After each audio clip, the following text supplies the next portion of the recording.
जैसे कि हम लोग माइक्रोमीटर के बारे में देख लिए थे, जान गए थे उसके बारे में, तो आप लोग को बताए थे रीडिंग करने के लिए। तो अगर किसी को रीडिंग सीखना है तो इस वीडियो में लास्ट तक बने रहेंगे। और किसी भी एग्ज़ाम में अगर रीडिंग आपको दिया जाता है, जो भी एग्ज़ाम आपका होता है, इसरो, DRDO, बार्क या जो भी है, आप उसको क्वालिफाई कर लेते हैं तो आपको स्किल टेस्ट देने जाते हैं, तो उसमें रीडिंग आपको पढ़ने के लिए दिया जाता है। तो रीडिंग पढ़ने के लिए आपको दिया जाएगा, तो इसके लिए सीखना होगा, तो इस वीडियो में अंत तक बने रहें। सबसे पहले आपको बता दें, माइक्रोमीटर के कुछ अलग अलग भाग होते हैं उसके बारे में। जैसे कि आप लोग देख रहे हैं, ये हमारा आउटसाइड माइक्रोमीटर है, ठीक है। ये आउटसाइड माइक्रोमीटर का काम होता है किसी भी जॉब का आउटर डाया माप करना। मतलब किसी भी जॉब होगा तो जैसे आप कोई जॉब लेते हैं तो इसके बीच में, एनुअल और स्पिंडल के बीच में रहकर उसका माप ले सकते हैं। सबसे पहले ये जो हमारा अंग्रेजी अक्षर के यू जैसा दिख रहा है या सी जैसे, यू और सी दोनों कोई कोई बोलता है, तो ये जो दिख रहा है ये हमारा कास्ट स्टील का बना होता है या कास्ट आयरन का बना होता है। और जो बाकी भाग होते हैं इनवार स्टील के बने होते हैं।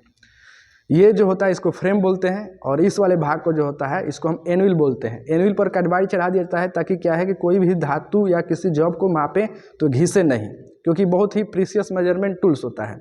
और ये स्पिंडल होता है जो मूवेबल, मूव करते रहता है। ये हमारा लॉक नट होता है जिसके द्वारा हम किसी माप को क्या कर सकते हैं, लॉक कर सकते हैं। और ये हमारा जो है, ये जो दिख रहा है, ये हमको स्लीव या बैरल बोलते हैं, ठीक है। और स्लीव और बैरल पर दो हमारा स्केल होता है। एक होता है मेन स्केल डिवीजन और एक होता है सब डिवीजन। तो मेन स्केल डिवीजन का मान होता है 1 mm, ठीक है। एक MSD का मान होता है 1 mm और एक सब डिवीजन का मान होता है 0.5 मैंने आधा mm, ठीक है। उसके बाद आता है थिम्बल।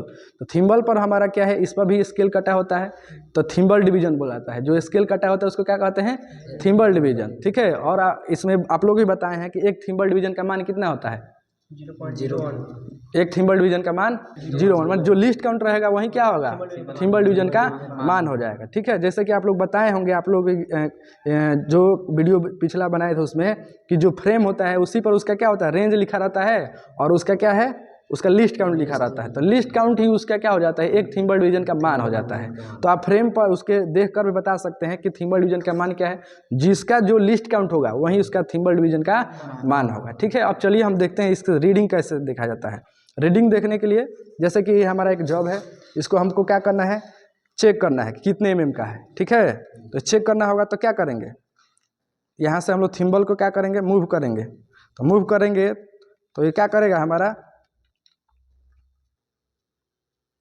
ये हमारा हो गया। इसको रेचेट का काम क्या होता है कि किसी भी दबाव को क्या कर, संतुलित करना है, किसी पर ज़्यादा या कम ना हो। आपको हम दे दें, आप कहीं का ज़्यादा कस के थिम्बल को लगा कस दीजिएगा तो क्या हो जाएगा, गलत मापा जाएगा कि नहीं।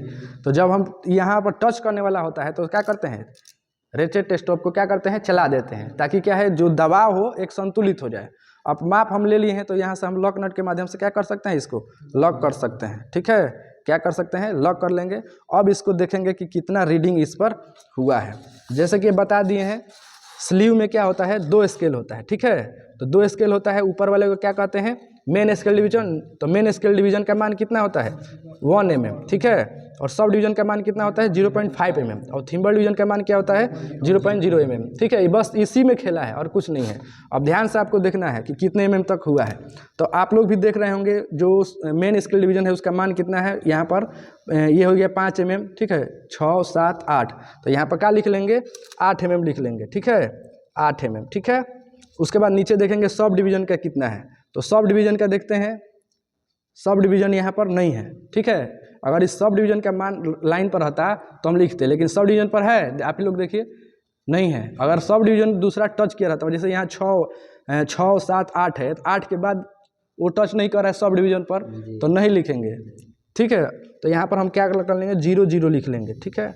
सब डिवीजन का मान यहाँ पर MSD लिख लिए और यहाँ पर सब डिवीजन का मान लिख लिए, ठीक है। अब हम लिखेंगे थिम्बल डिवीजन का मान, ठीक है। तो थिम्बल डिवीजन का जब मान यहाँ पर देखते हैं, थिम्बल डिवीजन में बाबू 50 भागों में इसको क्या किया गया है, बांटा गया रहता है, डिवाइड किया गया रहता है। अब देखेंगे थिम्बल डिवीजन हमारा क्या है।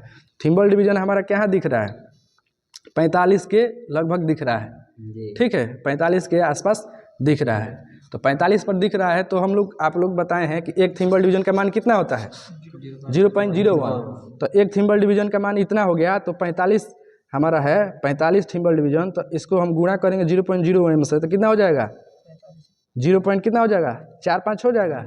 अब इसमें हम क्या कर देंगे, जोड़ देंगे 4 5 को, जोड़ेंगे तो कितना हो जाएगा 8 पॉइंट यहाँ पर 45 mm हो जाएगा। ये हमारा क्या हो जाएगा, हमारा रीडिंग हो जाएगा इसका, ठीक है, ये हमारा इसका रीडिंग हो गया। तो इस प्रकार से हम लोग क्या करते हैं, किसी जॉब को चेक करना होगा तो हम इस तरीके से हम उसका चेक कर सकते हैं, ठीक है।